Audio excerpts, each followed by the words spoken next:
Hello and welcome. This story is about a young, courageous boy who took the destiny into his own hands. Sage Mrikandu and his wife Marudhwati lived a simple, peaceful life. They both were devotees of Lord Shiva. Their only grief was that they were childless for a very long time. One day, the couple decided to perform intense sadhana for several years in order to please the Lord and have children.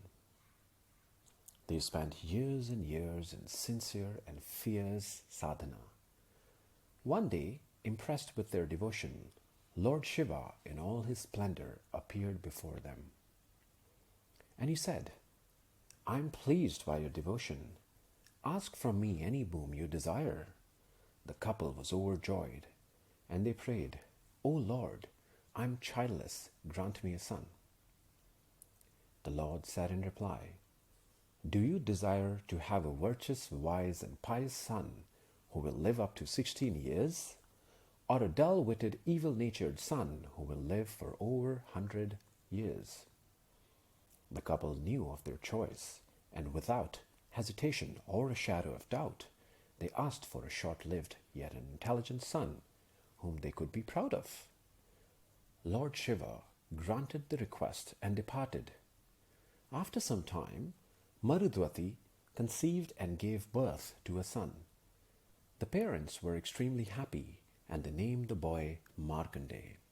Markandeya was exceptionally bright and mastered all the Vedas and Upanishads before the age of 5.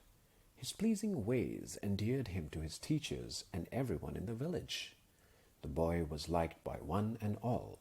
Soon the boy was looked up to by the whole village. When in problem, ask Markandeya became a common refrain. When he reached the age of 12, his parents arranged for his initiation. He was initiated into the sadhana of mystic Gayatri Mantra. The boy was very regular in his meditation, which pleased his parents and other elders. He was spending his days very happily, delighting everyone by his charming looks and pleasant behavior. But the parents were very sad at heart, and whenever they looked at their son, with a profound grief, a gloom spread over their face. They did not tell Markandeya that he was not destined to live long, but the 16th year was approaching fast. One day, unable to control their grief, they wept before him. Markandeya was surprised, and he asked them gently the reason for their grief. Mrikandu and Marudhwati, with tears running down their cheeks, said, "O my son, according to Lord Shiva's boon, you are destined to live only for 16 years. How can we withstand this?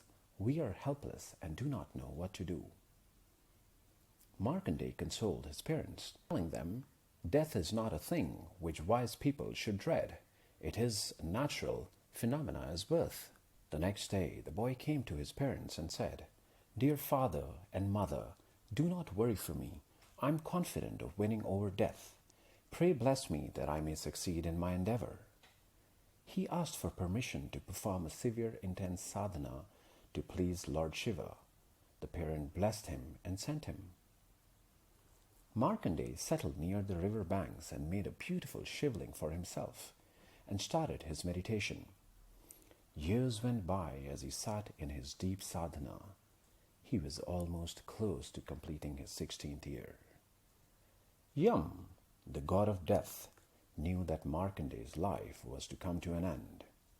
As usual, he sent his servants to take the boy's life. But when they reached the river banks, they saw a very powerful golden light surrounding the boy. Despite all their efforts, they could not approach him, for the radiation from him was too intense for them to handle. So Yam, the god of death, himself came to take the boy.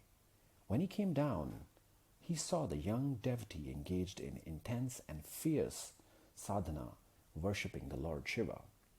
He was instantly enchanted by the boy's devotion, but he was duty-bound and could not let the worship be completed if his duty was to be performed properly.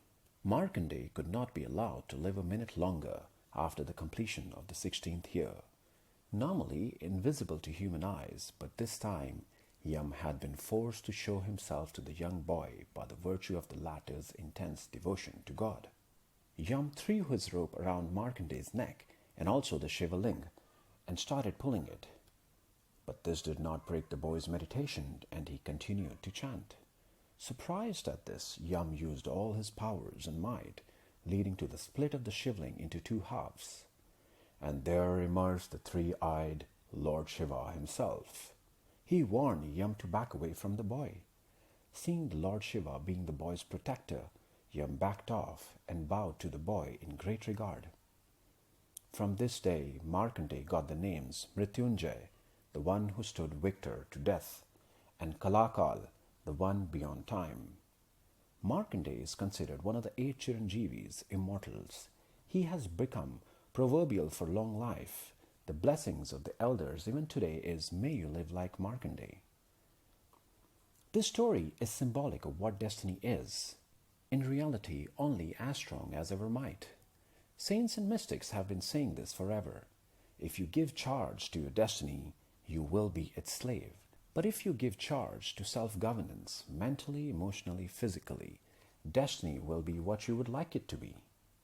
I will be back with more interesting stories. Stay tuned.